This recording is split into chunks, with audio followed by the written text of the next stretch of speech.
Hello, everybody. This is Gerald Salenti, and we're honored again to be here with Judge Andrew Napolitano.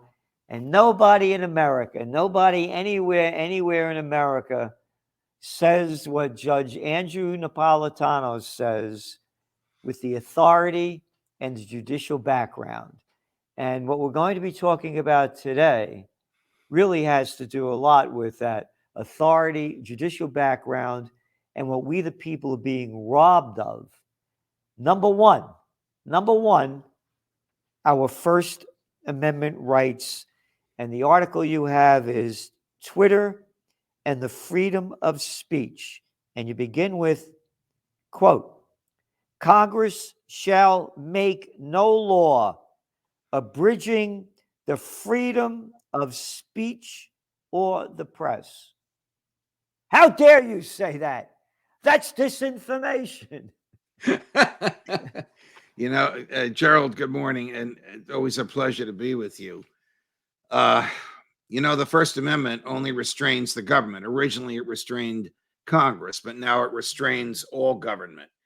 And theoretically, it doesn't restrain private entities.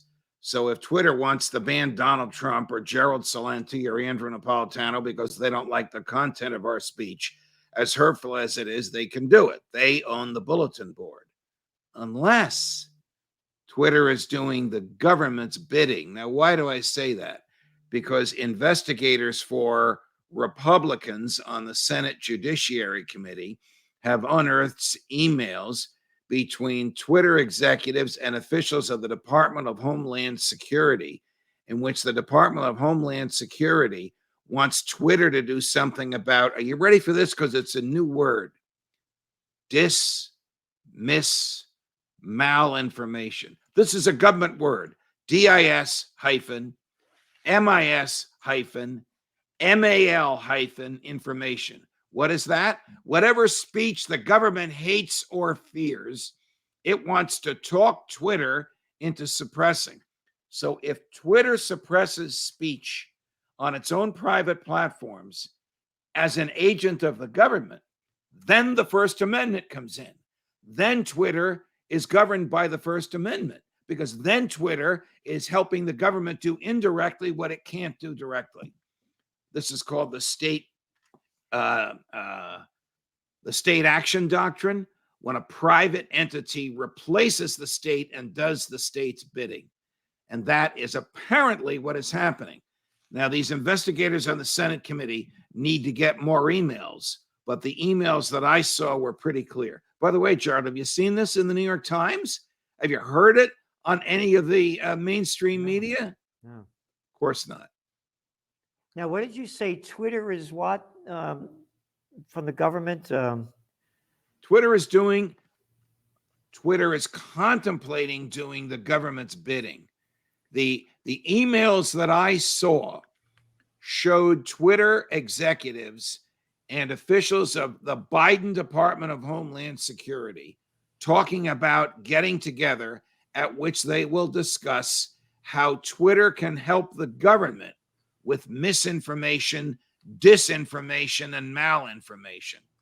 So if you were to say on Twitter, that's not a vaccine, it's a concoction of chemicals intended to lessen the effect of COVID, but it's not a vaccine. It doesn't prevent you from getting it. The government would consider that miss, or malinformation, and the government would ask Twitter to take you off. When the government does that, then Twitter is doing the government's bidding, and they cannot kick you off because of the content of your speech, because the government can't punish you for the content of your speech. So Twitter getting in bed with the government will expose the government's anti-free speech attitude. Nothing new about that. And will, by making itself complicit in that, it will lose the ability to kick people off its private bulletin board. Wow. So Twitter is doing the government's bidding. Twitter executives and the DHS are meeting to figure out how Twitter should do the government's bidding. But what you said is true already. Twitter is a couple steps ahead of the government, and it's doing the government's bidding already. This is terrible. And you go on to say here, this is you get these power hungry freaks, and you went on during the Civil War and World War One. President Abraham Lincoln and Woodrow Wilson incarcerated folks for their speech and argued that the First Amendment only restrained Congress, not the president. And again, you say that today, such an argument would be dismissed out of hand in any court. So you go on also to say, but the First Amendment only restrains the government. It does not restrain private persons, whom lawyers call non-governmental actors. But now you're saying that because they're in contact with them, the private organizations, with the government, and they're working hand in glove, they are in violation of the First Amendment. Absolutely. So we know why the government wants to suppress speech it hates and fears, because the government fears people criticizing it and exposing it. But why would Twitter, why would any big tech want to go along with the government? Because big tech has statutory immunity from being sued. If I go on Twitter and defame somebody, that person can only sue me. They can't sue Twitter. And Twitter wants to keep that statutory immunity. That's why it's doing favors for the government, as horrible as these favors are, because it's punishing speech because of its content. You know, and again, it's one big club, as George Collins said, and you ain't in it. You go back to Google and that guy, I forgot his name, who was that running the show, Schmidt or something, I think at the time. They were in bed with Hillary Clinton in the elections in 2016. Yes. They were doing he was going to different meetings and things. Yes. You know, so they were all connected. You know, you go on also to note in your article, you use Twitter as an example because last week 2 senators obtained, and what you're saying, revealed emails between officials and going on of the Department of Homeland Security and Twitter executives. Now, you say this is dangerous to personal liberty, frankly, dangerous to Twitter, because the courts have ruled that when government actors, like you're saying, here the DHS and a government actor here, Twitter, are so entwined for their mutual benefit, and someone, here those whose speech Twitter has suppressed because of its content is harmed thereby, the courts will impose First Amendment restraints. So the point I wanted to make here is the Department of Homeland Security. Who made up this clown group that how many billions of dollars does it cost us when that murderous, low-life daddy's boy born on third base and thought he had a home run, George W. Bush, war on terror, and Congress created the Department of Homeland Security to watch everything you're doing, rob you of your rights, feel you up when you go to the airport, watch you when you go on a train. How many cops does the Department of Homeland Security have? 60,000 federal, khaki-clad, black-shirted cops. This is something that would make Mussolini happy if he were able to see it. You don't know where they are. You don't know what they do. They don't walk the streets like regular cops that are directing traffic or catching thugs.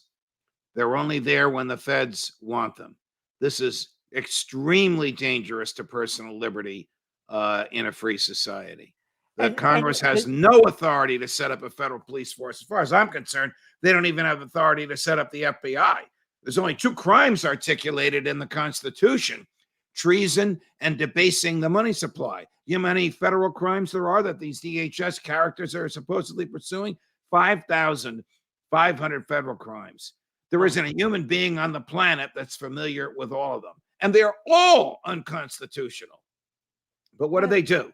They allow the feds to hire 60,000 DHS agents, and 8,000 FBI agents, and every department in the executive branch has its own intelligence division and its law enforcement division. Even the post office has its own spies and its own cops.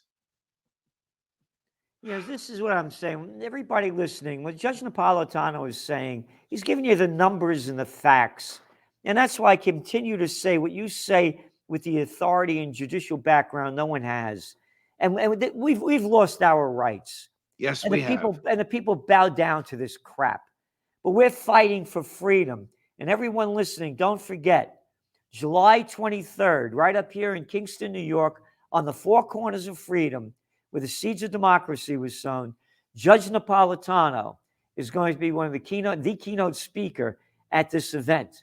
It begins at 2:00, July 23rd, and it's free. You're coming, we're going to have music, there's food to buy, vendors, and drinks. And we're doing the best we can to fight for freedom, because if we unite, we could stop these clowns. We could stop them in their tracks. And if we don't, we're dead. And this is very important. Everybody hear this. When all else fails, they take you to war. We're on the cusp of World War III right now. Go back to what happened after World War II. Oh, they gave us the CIA. Isn't that great? Oh, then when all the other intelligence crap, no intelligence, it's an oxymoron. Then you had the war on terror. Oh, what did they give us? Homeland security. After this war, we will be robbed more and more of our freedoms. They'll come up with something else. We are closer to war than anybody can imagine. 4 days ago, the Ukrainians launched missiles to destroy a Russian military facility 40 miles inside of Russia. This is the first known Ukraine government attack on Russians in Russia. Can you imagine if any of those missiles say on them, made in USA? If they do, they might as well say, welcome to World War III. That's how perilously dangerous we are. Rand Paul was so correct when he opposed the aid to the Ukrainians, saying, we don't know where it goes. We don't know who gets it. We don't know who steals it. We don't know how they're going to use it. Suppose they aim it at Moscow. Suppose they aim it deeper into Russia. You would expect Russian retaliation. If it happened to us, we would retaliate. And here we are, our weaponry, billions of dollars into the hands of people that will use it recklessly in such a manner as to drag us in. And if we are dragged in because of this crazy NATO organization, which we should never have joined and which we should leave tomorrow, Donald Trump was correct. All of Europe will be dragged in. Of course, we'll be paying the bills and we'll be losing the troops. Oh, the war will be over here. It'll be an international war. In 2000, I was a keynote speaker at VMI, Virginia Military Institute. And I was brought there to talk about New Millennium Warfare, because I wrote about it in my book, Trends 2000, back in 1990, came out in 1997. Generals are always fighting the last war. Here they bring a guy like me in to tell him what kind of weapons and what it will be. This is back then when the whole internet thing was just beginning. Right. And so this is going to be a war that it'll hit all over the world. But no one, again, we talked about this COVID war, Ukraine war, world war. We said this 2 days before Russia invaded Ukraine. It was the cover of the Trends Journal magazine. It's right there. There we are. Right. Now, on June 14th, World War III has been declared. Pope Francis said regarding the Ukraine war and how countries are getting involved in it, quote, I am simply against turning a complex situation into a distinction between good guys and bad guys. without considering the roots and self-interests, which are very complex. While we witness the fierce ferocity and cruelty of Russian troops, we should not forget the problems and seek to solve them. Pretty interesting. I mean, I don't know how many people give credence to the Pope on geopolitical matters, but if you look at it from a moral perspective, which is, I guess, his field, it's very interesting. It's not black and white. Of course, if you listen to the American media with its lies fed to it by the American CIA, they think it's all black and white.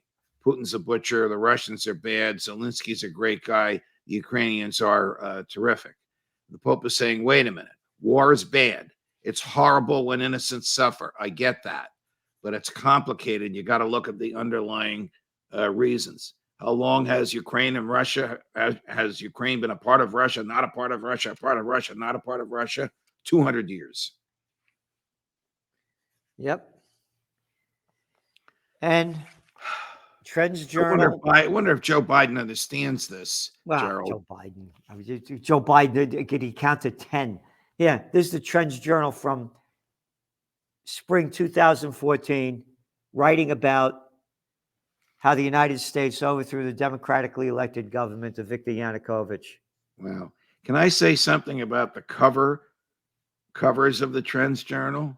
Your artist, your graphic artist, is truly one of the more skilled in the United States of America today. You see those covers, they grab you. They make you think before you even start reading the articles. Yeah, Anthony Frieda.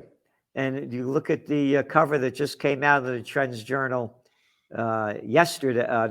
Yesterday, the fish rots from the head down. There you go, old Joe. Yep. And you were talking before about the weapons that are being shot into Russia, and the weapons come from the United States. It's not, and then, like you said, this isn't a proxy war. If I wanted to kill somebody and you gave me the weapons to do it, you're an accessory to the crime.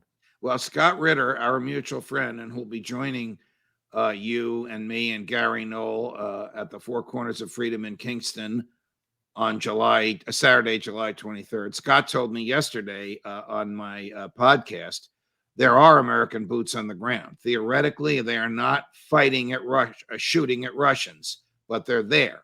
U.S. military there. Some in uniform, some out of uniform, but physically there. What happens when the first one of them gets killed? Yep. I want to go back and wrapping up what you said about, our freedom of speech being taken away from us. It's global. I know you read the Financial Times as well as I do. Yes. And this was from Tuesday's Financial Times. Big tech backs tougher EU code on, you ready?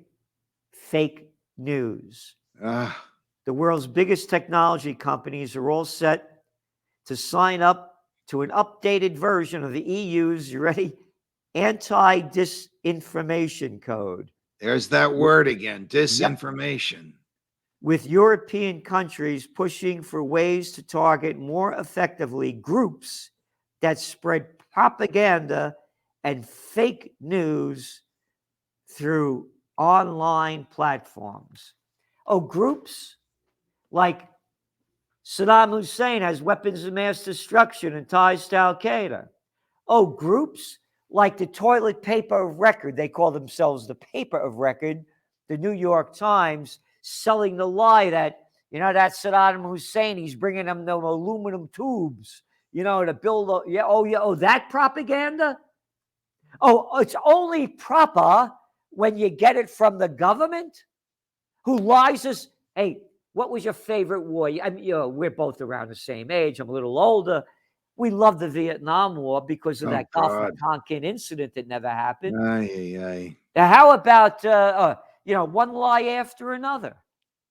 Remember George Bush Sr.'s wars in Iraq when the Iraqi soldiers were going into hospitals and bayoneting babies in the hospitals. Remember that one? That they made up that lie? Yeah. Oh, what propaganda are you talking about? Remember when George H.W. invaded Panama? That really helped American security. Oh, yeah. He invaded Panama to arrest a general who had been a CIA asset who was about to spill the beans on the CIA.